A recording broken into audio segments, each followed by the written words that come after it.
Hello, I'm Patricia Sigmund.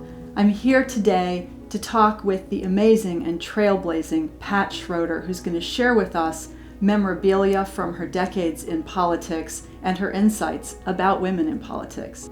So, Pat, can you show us a couple of items that reflect the changes that you feel have occurred for women in politics over your years of experience? Oh my, I can show you lots of them. To start out with, we literally had one woman finally get elected in 1918, even before most American women couldn't vote. So let's start with her. And then when I got elected in 1972, there were 14 of us. The interesting thing is there were wonderful African American women there. There were 2 in my class, and then there was obviously Shirley Chisholm, who was already there. So we were catching up, but it was very slow. Talk to us about the mirror that you have. Well, when Jeanette Rankin came, she was the first one from Montana, and I guess the boys didn't know what to do with her. So they thought women look in mirrors, so they got some mirrors that they put around. They didn't put a woman's restroom around. And I can add to that, when I came, there was one woman in the Senate. She was from Maine. And when she retired, they made the woman's restroom into a TV studio. I guess the senators thought there wouldn't be any more women coming to the Senate after her. She was the last. And those of us in the House never did get a restroom as close to the chamber.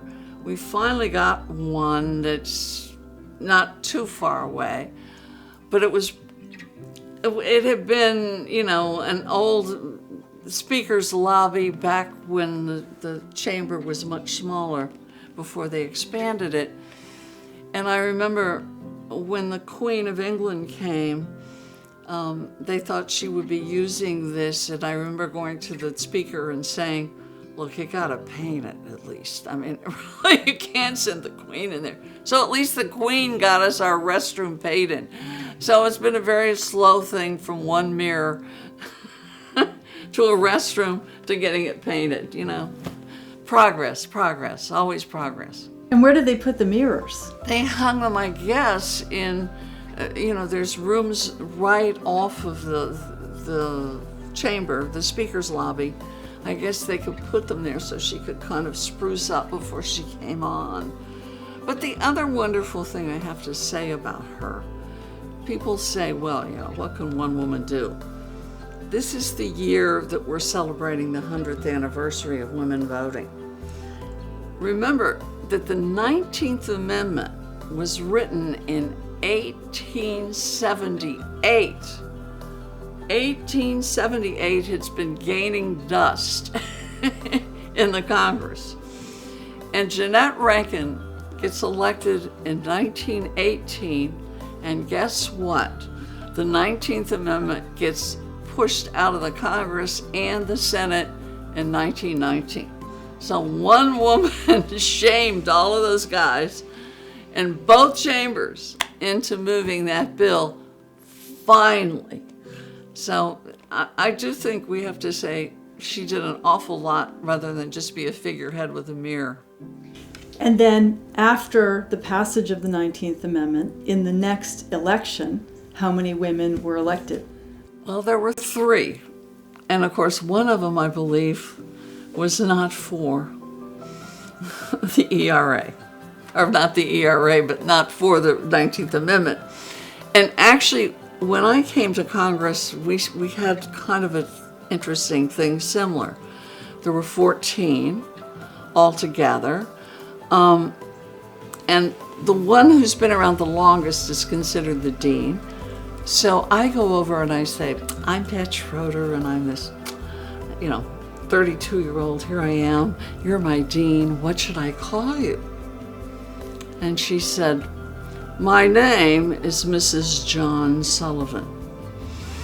To which I said, well, I know that, but I just wanted to know what I should call you. And she said, you can call me by my name. This is John Sullivan.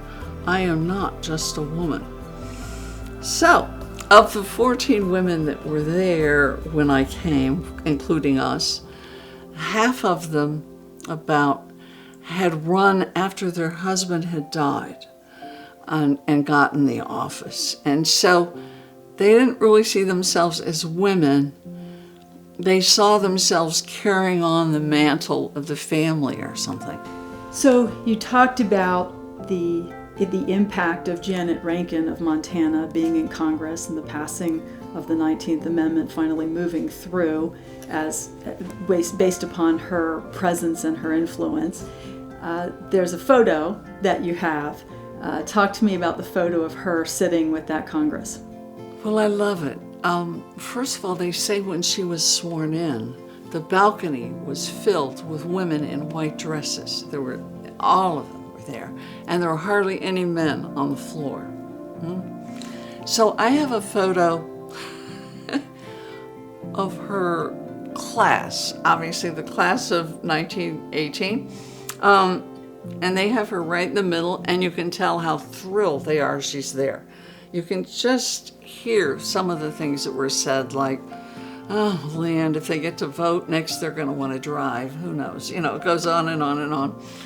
It just all shows in the photo. But and of course they bought her some mirrors. How nice. But other than that, bless her heart, she made sure other women could vote. You know, and it is interesting. All the women west of the Rockies could vote. And the women in Kansas could vote. No one else could vote until the 19th Amendment was passed.